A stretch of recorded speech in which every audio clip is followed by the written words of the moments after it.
खुशामदीद दोस्तों, मैं हूं बशर आशमी और आप देख रहे हैं एक्सपोज यूनिट यूट्यूब चैनल। नाज़रीन, साल 2016 में इन्फर्नो नामी एक फ़िल्म आई थी जिसमें दुनिया की आबादी को कम करने के लिए ख़तरनाक वायरस को फैलता दिखाया गया था। यह फ़िल्म डैन ब्राउन के नावल पे बनाई गई थी और इसका डायरेक्टर रॉन हॉवर्ड है। इस फिल्म में WHO को हीरो के तौर पे पेश किया गया है, जबकि इस इदारे की हकीकत से आप लोग वाकिफ़ ही हैं। आज की वीडियो बहुत ज़बरदस्त होने वाली है, तो वीडियो को शुरू से आखिर तक ज़रूर देखें। इसके अलावा हमारे चैनल को सपोर्ट करने के लिए सब्सक्राइब का बटन दबा दें और साथ में बेल आइकन पर भी क्लिक कर दें ताकि हमारी नई आने वाली वीडियोस की नोटिफिकेशंस आपको टाइम से मिलती रहें। दोस्तों, फिल्म का आगाज जोब्रिस नामी शख्स से होता है जिसे दुनिया के अमीर तरीन लोगों में से एक दिखाया जाता है। आप इस शख्स को बिल गेट्स से भी रिलेट कर सकते हैं। जोब्रिस कहता है कि इस वक्त हमारी दुनिया में 8 बिलियन लोग मौजूद हैं और आने वाले कुछ सालों में यही तादाद 32 मिलियन तक पहुंचने वाली है। जोब्रिस कहता है कि आगे आने वाले चंद सालों में दुनिया की आबादी इतनी ज़्यादा हो जाएगी कि यहाँ रहना इंतहाई मुश्किल होगा। आबादी ज़्यादा होने की वजह से दुनिया के रिसोर्सेज कम हो जाएंगे और लोग खाने पीने की चीज़ों के लिए भी एक दूसरे को मारने लगेंगे और फिर देखते ही देखते इस दुनिया से इंसानी नस्ल ख़त्म हो जाएगी। अब अगर हमें इंसानी नस्ल को इस अजीम तबाही से बचाना है तो दुनिया की आबादी को इंतहाई कम करना होगा। जोब्रिस कहता है कि अगर हमें दुनिया की आबादी को कम करने के लिए लोगों की एक बड़ी तादाद को ख़त्म भी करना पड़े तो इसमें कोई गलत बात नहीं है, क्योंकि सिर्फ यही एक रास्ता है जिससे इंसानी नस्ल को ख़त्म होने से बचाया जा सकता है। ये वो ख़तरनाक नज़रियात हैं जो इस फिल्म में जोब्रिस के बारे में दिखाए गए हैं।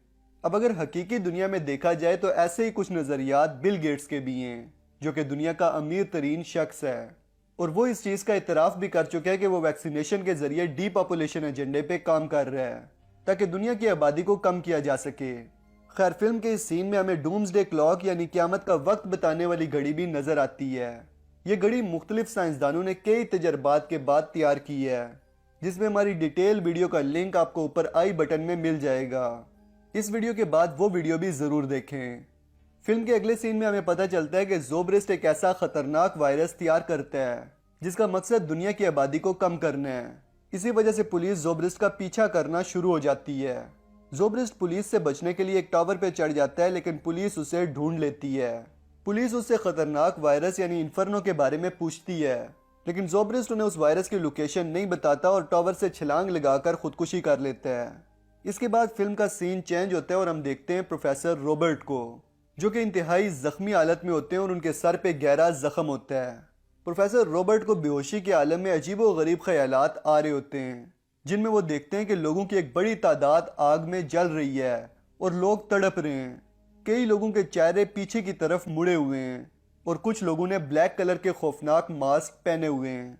ये सब मनाजिर उन्हें इंतहाई खौफजदा कर देते हैं और वो घबरा कर होश में आ जाते हैं। होश में आने के बाद उन्हें पता चलता है कि वो इटली के एक हॉस्पिटल में हैं। उनकी याददाश्त मुकम्मल तौर पे ख़त्म हो चुकी है। उन्हें याद नहीं आ रहा होता कि आखिर उनके साथ क्या हुआ है और वो कैसे इस हॉस्पिटल में पहुंचे हैं। इसी दौरान कमरे में डॉक्टर सियाना आ जाती है। वो प्रोफेसर रॉबर्ट को बताती है कि उस पर किसी ने हमला किया था और उसके सर के पास से गोली गुजरी है और इसी वजह से उसके सर पे जख्म है। अगर गोली थोड़ी भी इधर उधर हो जाती तो रॉबर्ट की जान भी जा सकती थी और इसी हादसे की वजह से रॉबर्ट को शॉर्ट टर्म मेमोरी लॉस हुआ है, यानी प्रोफेसर को पिछले कुछ दिनों की कोई भी बात याद नहीं रहती। डॉक्टर सियाना रॉबर्ट का चेकअप कर ही रही होती है कि वहाँ वेंथा नामी एक असैसिन आ जाती है। वो हॉस्पिटल में आते ही वहाँ के काम करने वालों को कत्ल कर देती है। ये देखते हुए डॉक्टर सियाना रॉबर्ट की मदद करती है और वो दोनों हॉस्पिटल से भाग जाते हैं। वेंथा उन दोनों का पीछा करती है, लेकिन तब तक वो दोनों एक टैक्सी में बैठ चुके होते हैं, जहाँ फिर से रॉबर्ट की तबीयत खराब हो जाती है और उसे दोबारा वही खौफनाक ख्यालात आना शुरू हो जाते हैं। वो अपने ख्यालात में देखता है कि एक लड़की अपना मुंह छुपाए खड़ी है और आसपास की इमारतों से खून निकल रहा है। इर्द गिर्द का तमाम इलाका जहन्नुम का मंजर पेश कर रहा है और फिर इसी हालत में प्रोफेसर रॉबर्ट बेहोश हो जाते हैं। बाद में डॉक्टर सियाना उन्हें अपने घर ले जाती है, जहां होश में आने के बाद डॉक्टर सियाना उनसे कई सवालात पूछती है, लेकिन प्रोफेसर रॉबर्ट को कुछ भी याद नहीं आता। बिला आखिर डॉक्टर सियाना प्रोफेसर से कहती है कि अब उन्हें यूएस कॉन्सुलेट की मदद लेनी चाहिए। डॉक्टर सियाना यूएस कॉन्सुलेट से राब्ता करने ही वाली होती है कि प्रोफेसर उसे मना कर देते हैं। प्रोफेसर रॉबर्ट डॉक्टर सियाना से 1 कप कॉफ़ी बनाने की रिक्वेस्ट करते हैं। जब डॉक्टर सियाना कॉफ़ी बना रही होती है तो प्रोफेसर रॉबर्ट उसके लैपटॉप पे अपने ईमेल्स चेक करते हैं। इनबॉक्स में उन्हें एक मेल इग्नेजियो के नाम से भी मिलता है, जिसे देखकर प्रोफेसर रॉबर्ट काफी हैरान हो जाते हैं। इस मेल में इग्नेजियो प्रोफेसर से माफी मांगते हुए कहता है कि वो प्लान के मुताबिक प्रोफेसर से नहीं मिल सका और उसे बताता है कि अब वो एक महफूज मकाम पे है, लेकिन कुछ लोग उसका पीछा कर रहे हैं। इसके अलावा इग्नेजियो प्रोफेसर को यह भी बताता है कि हमारी चुराई हुई चीज भी एक महफूज मकाम पे है और वो मकाम पैराडाइज 25 है। प्रोफेसर को उस मेल की बिल्कुल भी समझ नहीं आती। वो सोच ही रहे होते हैं कि इग्नेजियो उनके सामने आ जाता है, जिसे देखकर प्रोफेसर चौंक जाते हैं। तभी एक सांप आकर इग्नेजियो को मार देता है। ये सब देखकर प्रोफेसर काफी डर जाते हैं, लेकिन फिर उन्हें पता चलता है कि ये सब उनके ख्यालात हैं। हकीकत में ऐसा कुछ नहीं हुआ, ये सब उनके सर पे लगने वाली चोट का असर है। इसके बाद फिल्म में दिखाया जाता है कि प्रोफेसर रॉबर्ट फ्रेश होने के लिए जाते हैं और डॉक्टर सियाना उन्हें अपने बॉयफ्रेंड के कपड़े देती है। इसी दौरान प्रोफेसर को अपने कपड़ों में से एक फ्राइडे पॉइंटर यानी बायो ट्यूब मिलती है। ये ट्यूब दरअसल खतरनाक सब्सटेंस एक जगह से दूसरी जगह ट्रांसफर करने के लिए इस्तेमाल की जाती है। इस फ्राइडे पॉइंटर पे एक खास किस्म का निशान बना होता है जिसे बायो हजार्ड कहा जाता है। ये सिंबल हुकूमत की तरफ से ऐसे चीजों पे लगाया जाता है जिन पे इंतहाई खतरनाक किस्म के माइक्रो ऑर्गेनिजम्स या फिर वायरसेस को रखा गया हो। प्रोफेसर रॉबर्ट के पास फ्राइडे पॉइंटर देखकर डॉक्टर सियाना घबरा जाती है और फिर उन दोनों के दरमियान काफी बहस होती है और आखिरकार डॉक्टर सियाना ये पॉइंटर ओपन करने के लिए तैयार हो जाती है। जब वो लोग फ्राइडे पॉइंटर को ओपन करते हैं तो उन्हें डांटे का हेल डायग्राम यानी जहन्नुम का नक्शा देखने को मिलता है। अब आगे बढ़ने से पहले मैं आपको डांटे के बारे में भी बता देता हूँ। डांटे 14वीं सेंचुरी का एक इटालियन पोइट था जिसने डिवाइन कॉमेडी नामी एक पोएम लिखी थी जो कि आज तक पूरी दुनिया में मशहूर है। डिवाइन कॉमेडी 3 हिस्सों पर मुश्तमिल है जिसके नाम है इन्फर्नो, पुराक्टोरियो और पैराडिसो। इस पोएम के पहले हिस्से यानी इन्फर्नो में जहन्नुम के 9 हिस्सों के बारे में बताया गया है और यही चीज डांटे की हेल डायग्राम कहलाती है। जहन्नुम के इन 9 हिस्सों में मुख्तलिफ किस्म की सजाओं और मुख्तलिफ किस्म के कैदियों के बारे में बताया गया है जो कि एक अलग और डिटेल टॉपिक है जिस पे जल्द ही एक तफसीली वीडियो अपलोड करूंगा। खैर, प्रोफेसर रॉबर्ट और डॉक्टर सियाना डांटे की हेल डायग्राम को पढ़ने की कोशिश करते हैं। प्रोफेसर रॉबर्ट को अपने ख्यालात में भी जहन्नुम के मनाजिर नजर आ रहे होते हैं, इसलिए उन्हें ऐसा महसूस होता है कि जरूर उनके ख्यालात और इस डायग्राम के दरमियान कोई ताल्लुक है। मजीद गौर करने पर प्रोफेसर को इस डायग्राम में जोब्रिस का नाम और कुछ अजीबो गरीब अल्फाज नजर आते हैं। अब जोब्रिस के बारे में ना तो डॉक्टर सियाना जानती है और ना ही प्रोफेसर रॉबर्ट, चनाचे वो दोनों इंटरनेट पे सर्च करते हैं और उन्हें जोब्रिस के डीपॉपुलेशन एजेंडे के बारे में पता चलता है। इसके अलावा उन्हें यह भी मालूम हो जाता है कि 3 दिन पहले जोब्रिस ने खुदकुशी कर ली थी। रिसर्च के दौरान उन्हें यह भी पता चलता है कि जोब्रिस एक ऐसे वायरस पे काम कर रहा था जिसके जरिए दुनिया की आबादी कम की जा सके। ये सब जानने के बाद प्रोफेसर रॉबर्ट यूएस कॉन्सुलेट से राब्ता करते हैं और जब उनसे उनकी लोकेशन का पूछा जाता है तो वो जानबूझ के अपनी गलत लोकेशन बताते हैं और फिर इंतजार करते हैं कि आखिर उनकी बताई हुई लोकेशन पे कौन आएगा।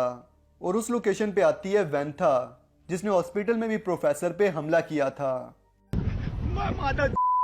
जो इसमें आया। फिल्म के इसी सीन में दिखाया जाता है कि WHO का मोबाइल यूनिट प्रोफेसर की लोकेशन ट्रैक कर लेता है क्योंकि प्रोफेसर ने इसी लोकेशन पे अपना ईमेल इस्तेमाल किया था। चनाचे वो लोग भी डॉक्टर सियाना के घर पहुंच जाते हैं। डॉक्टर सियाना अपनी विंडो से वेंथा को देख ही रही होती है कि उसे WHO की वैन नजर आ जाती है जो कि उसके घर की तरफ आ रही होती है। WHO के ऑफिसर्स और पुलिस को देखने के बाद डॉक्टर सियाना प्रोफेसर को लेकर भाग जाती है, लेकिन वेंथा उन्हें भागते हुए देख लेती है और उन दोनों का पीछा करती है। दूसरी तरफ WHO के ऑफिसर्स को डॉक्टर सियाना के घर से कुछ भी नहीं मिलता और प्रोफेसर भी उनके हाथ से निकल चुके होते हैं। अब यहाँ पे एंट्री होती है एलिजाबेथ की जो कि WHO की हेड होती है। वो अपने तमाम ऑफिसर्स पे गुस्सा करती है और उन्हें प्रोफेसर को ढूंढने के ऑर्डर्स देती है ताकि किसी न किसी तरह फ्राइडे पॉइंटर हासिल किया जा सके, क्योंकि वायरस तक पहुंचने का सिर्फ यही एक रास्ता होता है। अब फिल्म का सीन चेंज होता है और हम देखते हैं डॉक्टर सियाना और प्रोफेसर रॉबर्ट को जो कि डांटे के हेल डायग्राम पे बनाए गए अजीबो गरीब अल्फाज को डिकोड कर रहे होते हैं।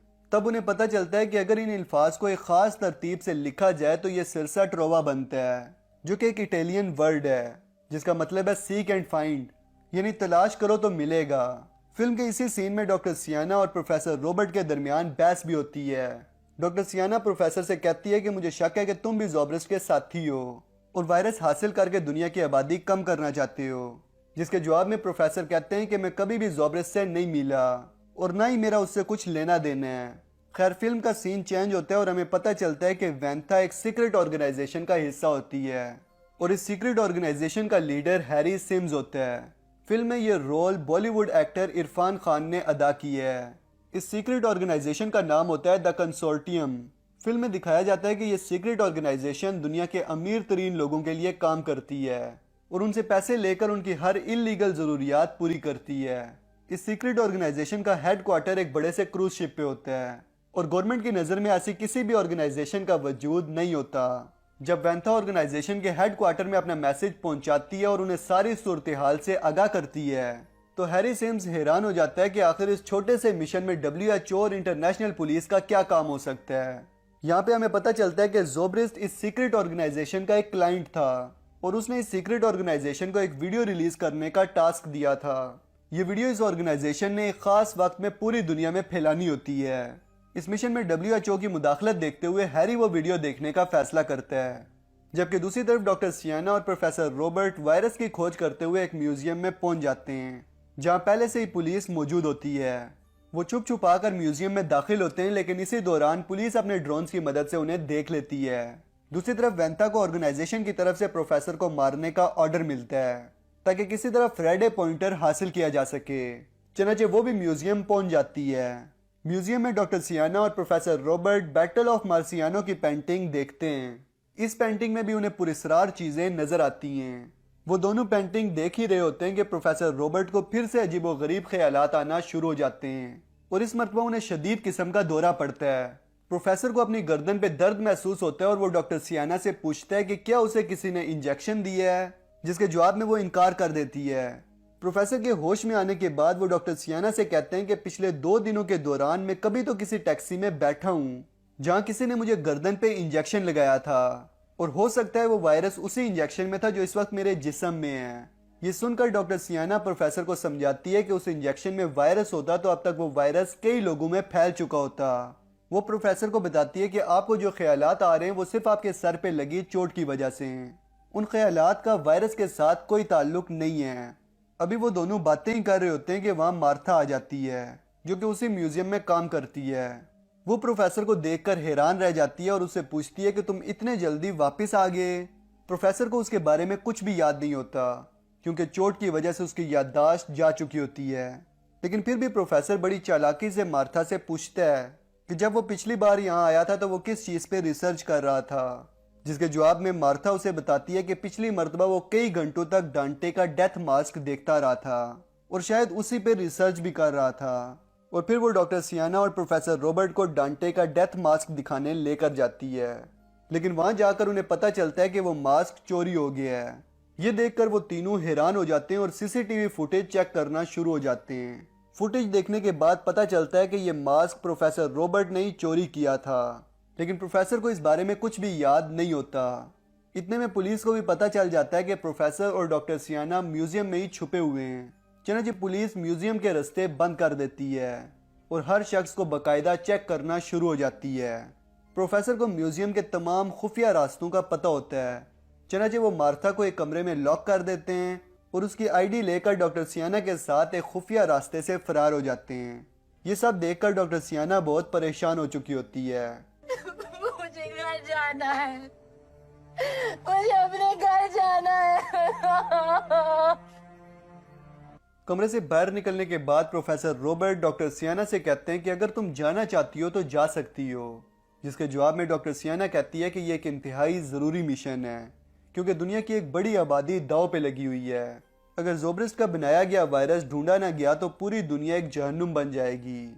मैं इस मिशन को दरमियान में नहीं छोड़ सकती, मुझे बस इतना बता दो कि कहीं तुम भी ज़ोब्रिस्ट के साथी तो नहीं हो। जिसके जवाब में प्रोफेसर उसे बताता है कि उसका और ज़ोब्रिस्ट का कोई ताल्लुक नहीं है और वो खुद भी इस वायरस को ढूंढकर रोकना चाहता है। चनाचे वो दोनों म्यूजियम की छत पर जाने का फैसला करते हैं। वैंथा भी म्यूजियम में उन्हें तलाश कर रही होती है और इसी दौरान उसे छत से कुछ आवाज़ें आती हैं। चनाचे वो भी छत पे चली जाती है। प्रोफेसर और डॉक्टर सियाना छत के रास्ते म्यूजियम से बाहर ही निकलने वाले होते हैं कि वहाँ उनका सामना वैंथा से हो जाता है। वैंथा प्रोफेसर से फ्राइडे पॉइंटर मांगती है, लेकिन प्रोफेसर पॉइंटर देने से इनकार कर देते हैं। चनाचे वैंथा प्रोफेसर को मारने ही वाली होती है कि डॉक्टर सियाना उस पर हमला कर देती है। अचानक हमले की वजह से वैंथा अपना बैलेंस खो देती है और छत से नीचे म्यूजियम के हॉल में गिरकर मर जाती है। इत्तेफाक से हॉल में पुलिस भी मौजूद होती है जो प्रोफेसर और डॉक्टर सियाना को देख लेती है।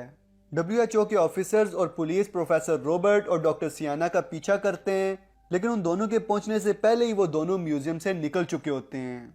फिर फिल्म का सीन चेंज होता है और हमें दिखता है हैरी सिम्स, जो कि ज़ोब्रिस की दी हुई रीबर्थ वीडियो देख रहा होता है।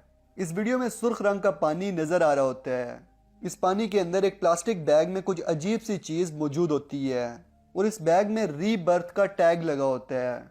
इसके बाद वीडियो में ज़ोब्रिस आता है और कहता है कि अगर आज आप ये वीडियो देख रहे हो तो इसके पिछले दिन मैंने पूरी दुनिया में एक खतरनाक वायरस फैला दी है। अब अगले 6 दिन तक पूरी दुनिया में लोग मरते रहेंगे, जिससे दुनिया की आबादी खुद ब खुद कम हो जाएगी। यहाँ ये बात कंफर्म हो जाती है कि ज़ोब्रिस डीपॉपुलेशन एजेंडे पे काम कर रहा था, लेकिन इस वीडियो में कहीं भी इन्फर्नो वायरस की लोकेशन का पता नहीं चलता और इस वीडियो को रिलीज करने की डेट अगले दिन की होती है, यानी आज रात को ही वो वायरस पूरी दुनिया में फैलने वाला होता है। ज़ोब्रिस की ये वीडियो पूरी दुनिया में रिलीज करने का काम हैरी सिम्स की सीक्रेट ऑर्गेनाइजेशन का होता है, लेकिन हैरी सिम्स को ये एहसास हो जाता है कि वो एक गलत काम कर रहा है। अब उसे फौरी तौर पे गवर्नमेंट और WHO के साथ मिलकर इस वायरस को रोकना चाहिए, वरना पूरी दुनिया को एक बड़ी तबाही का सामना करना पड़ेगा। दूसरी तरफ प्रोफेसर रॉबर्ट को याद आ जाता है कि उसे इग्नाजियो की तरफ से जो ईमेल मिला था उसमें पैराडाइज 25 का जिक्र किया गया था।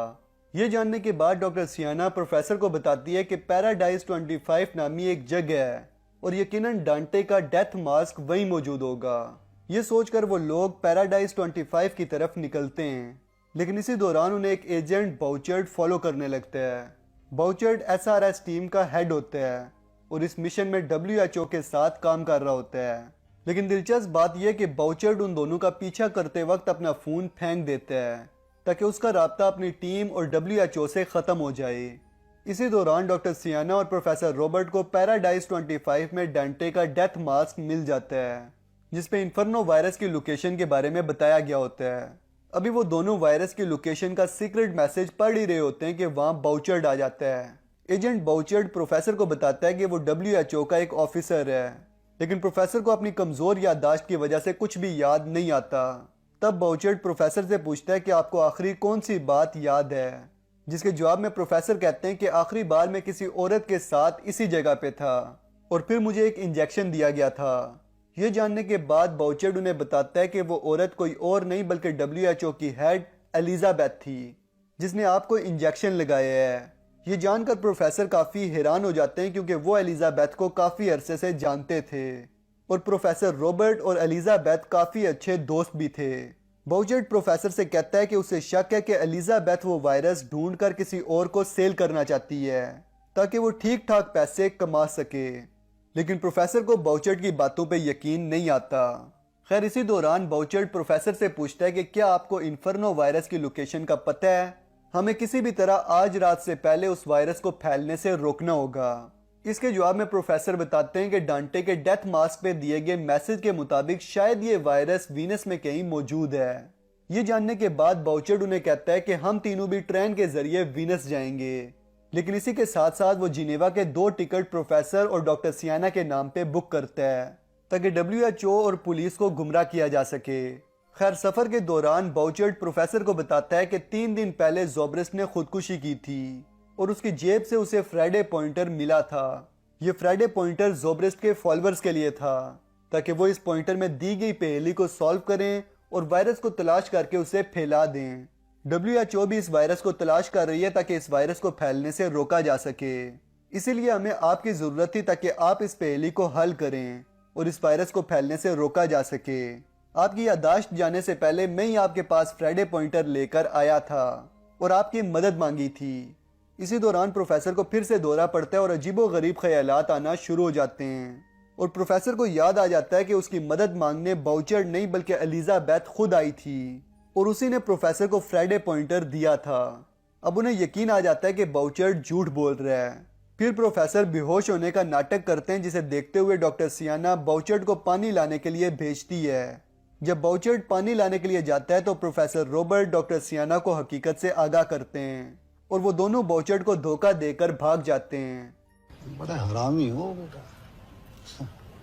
दूसरी तरफ एलिजाबेथ अपनी टीम और इंटरनेशनल पुलिस के साथ जिनेवा की फ्लाइट पे जाती है, लेकिन वहां उसकी मुलाकात हैरी सिम्स से होती है, जो उसे बताता है कि प्रोफेसर रॉबर्ट और डॉक्टर सियाना फ्लाइट में नहीं हैं। फिर हैरी अपना और अपनी सीक्रेट ऑर्गेनाइजेशन का तारुफ करवाता है और एलिजाबेथ को ज़ोब्रिस की रीबर्थ वीडियो दिखाता है और उसे तमाम हकीकत से आगाह करता है। ये सब जानने के बाद उन दोनों में काफी बहस होती है, लेकिन आखिरकार ये दोनों मिलकर इस वायरस को ढूंढने का फैसला करते हैं। फिर फिल्म का सीन चेंज होता है और हमें पता चलता है कि डॉक्टर सियाना और प्रोफेसर रॉबर्ट डांटे के डेथ मास्क पे दिए गए मैसेज के मुताबिक वीनस के एक बड़े म्यूजियम में पहुंच चुके हैं। यहाँ पहुंचने के बाद जब वो मुकामी लोगों से बातचीत करते हैं तो उन्हें पता चलता है कि जिस जगह इन्फर्नो वायरस छुपाया गया है वो जगह वीनस में नहीं बल्कि तुर्की के शहर इस्तांबुल में है। अब वो दोनों बहुत मायूस हो चुके होते हैं क्योंकि वायरस फैलने में बहुत कम टाइम बाकी है। अभी वो दोनों इसी बारे में सोच ही रहे होते हैं कि वो एजेंट बोचर्ड को देख लेते हैं, जो कि उन दोनों का पीछा कर रहा होता है। उसे देखने के बाद वो दोनों भाग जाते हैं। भागते भागते वो लोग म्यूजियम के अंदर चले जाते हैं और वहां एक ऐसी जगह पे फंस जाते हैं जहां से निकलने का कोई भी रास्ता नहीं होता। दूसरी तरफ बाउचर्ड भी उनका पीछा करता हुआ म्यूजियम में दाखिल हो जाता है। अब डॉक्टर सियाना म्यूजियम के इस बंद कमरे से निकलने के लिए खिड़की का सहारा लेती है और बाहर किसी शख्स को पैसे देकर खिड़की की ग्रिल खुलवा लेती है और बाहर आ जाती है। लेकिन जब प्रोफेसर खिड़की से बाहर निकलने लगते हैं तो डॉक्टर सियाना खिड़की की ग्रिल बंद कर देती है और प्रोफेसर के सामने अपनी असल शिनाख्त जाहिर कर देती है। वो प्रोफेसर को बताती है कि वो ज़ोब्रिस की गर्लफ्रेंड थी। वो प्रोफेसर के साथ इसीलिए आई थी क्योंकि वो वायरस तक पहुंचना चाहती थी। एकदम इन्होंने वक्त बदल दिया, जज्बात बदल दिए, जिंदगी बदल दी। ज़ोब्रिस ने किसी को भी वायरस की लोकेशन के बारे में नहीं बताया था, बल्कि उसने अपने फॉलोअर्स और डॉक्टर सियाना के लिए एक ऐसी पहेली तैयार की थी जिसे हल करने के बाद ही वायरस तक पहुंचा जा सकता था। डॉक्टर सियाना प्रोफेसर को बताती है कि ये पहेली इतनी हिस्टोरिकल थी कि उसे किसी ऐसे शख्स की तलाश थी जो इसे हल कर सके, और वो शख्स था प्रोफेसर रॉबर्ट जिसने ये पहेली हल कर दी है। चनाचे अब डॉक्टर सियाना वो वायरस फैलाने के लिए इस्तांबुल की तरफ निकलती है। प्रोफेसर कमरे से बाहर निकलने ही वाले होते हैं कि एजेंट बाउचर्ड उन्हें पकड़ लेता है और एक नामालूम मकाम पे ले जाता है।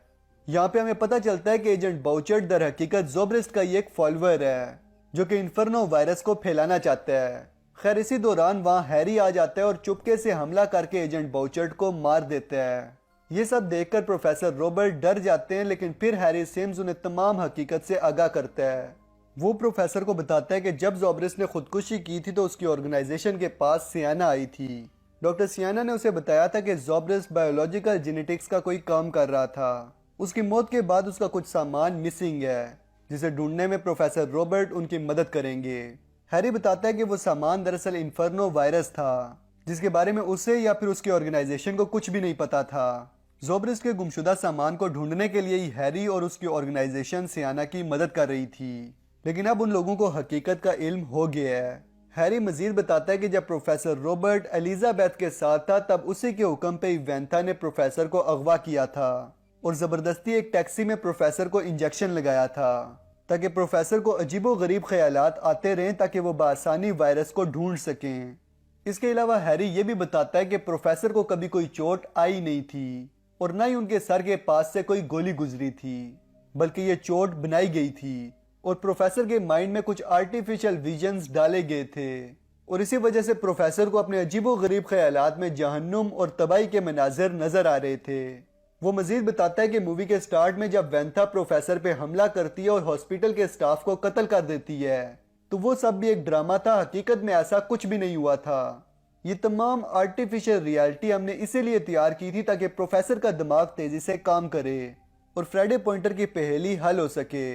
इसके अलावा जब डॉक्टर सियाना प्रोफेसर को हॉस्पिटल से अपने घर ले जाती है तो वो भी हमारा ही मंसूबा था ताकि डॉक्टर सियाना एक मासूम लड़की की तरह प्रोफेसर के साथ काम कर सके।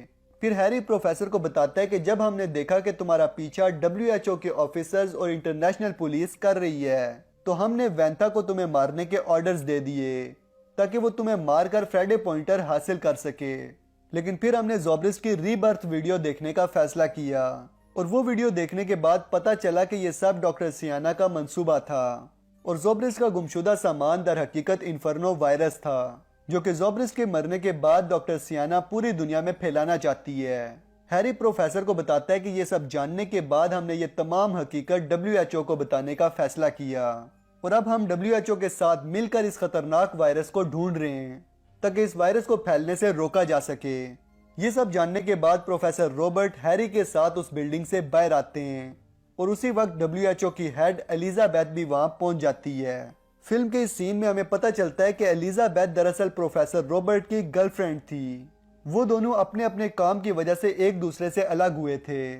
दूसरी तरफ डॉक्टर सियाना तुर्की के शहर इस्तांबुल पहुंच जाती है जहां वो जोब्रिस के एक फॉलोअर से मिलती है। जोब्रिस का ये दोस्त इस मिशन में डॉक्टर सियाना की मदद करता है।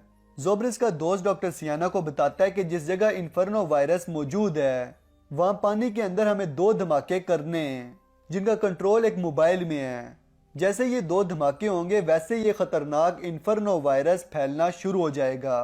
इसी के साथ फिल्म का सीन चेंज होता है और हमें पता चलता है कि एलिजाबेथ अपनी टीम के अलावा प्रोफेसर रॉबर्ट और हैरी के साथ इस्तांबुल पहुंच चुकी है जहां पे वो मकामी लोगों से पूछते हैं कि क्या कोई ऐसी अंडरग्राउंड जगह मौजूद है जहां सुर्ख रंग का पानी हो और लोगों की बड़ी तादाद मौजूद हो। बिला आखिर उन्हें वायरस की लोकेशन का पता चल जाता है। वो लोग फौरन उस लोकेशन पे पहुंच जाते हैं जहां पे एक म्यूजिकल इवेंट हो रहा होता है।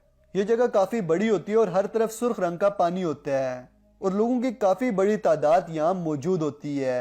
खैर WHO की टीम प्रोफेसर रॉबर्ट और हैरी इन्फर्नो वायरस तलाश करना शुरू कर देते हैं। अब तक एलिजाबेथ के ऑर्डर्स के मुताबिक इस एरिया के तमाम लोकल नेटवर्क्स बंद हो चुके होते हैं ताकि कोई शख्स भी मोबाइल फोन का इस्तेमाल न कर सके।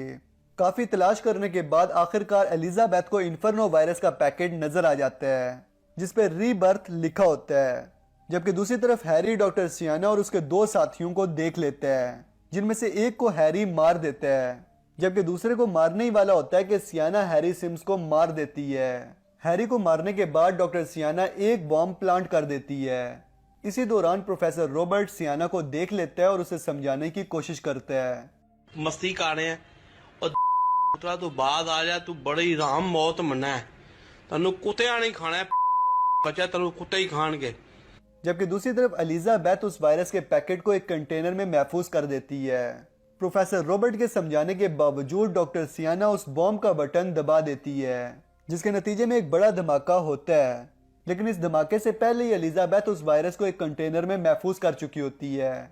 लेकिन फिर भी इस धमाके की वजह से ये वायरस अपने प्लास्टिक के पैकेट से बाहर आ जाता है और कंटेनर में फैल जाता है। ये कंटेनर इस वक्त एलिजाबेथ के हाथ में होता है जो कि ये कंटेनर अपनी टीम के पास ले जा रही होती है। लेकिन इसी दौरान जोब्रिस का फॉलोअर एलिजाबेथ पे हमला कर देता है और कंटेनर को अनलॉक कर देता है। वायरस रिलीज होने से पहले ही प्रोफेसर रॉबर्ट जोब्रिस के साथी को एलिजाबेथ से दूर कर देते हैं जहां पे पुलिस उसे गोली मार देती है और एलिजाबेथ जल्दी से कंटेनर को लॉक कर देती है। अब ये वायरस मुकम्मल तौर पे महफूज हो चुके हैं और इस कंटेनर को WHO के हेडक्वार्टर ले जाने के लिए तैयार कर लिया जाता है। अब इस मूवी में आगे दिखाया जाता है कि एलिजाबेथ और प्रोफेसर रॉबर्ट बिल्कुल पुरसुकून बैठे हुए हैं क्योंकि उन्होंने इस खतरनाक वायरस को पूरी दुनिया में फैलने से बचा लिया होता है। अब वो दोनों एक दूसरे से माजी के बारे में बात कर रहे होते हैं लेकिन फिर से एलिजाबेथ को अपने काम की वजह से जाना पड़ता है और जाते जाते वो प्रोफेसर को उसकी घड़ी देती है जो कि अगवा होते वक्त प्रोफेसर के हाथ से गिर गई थी।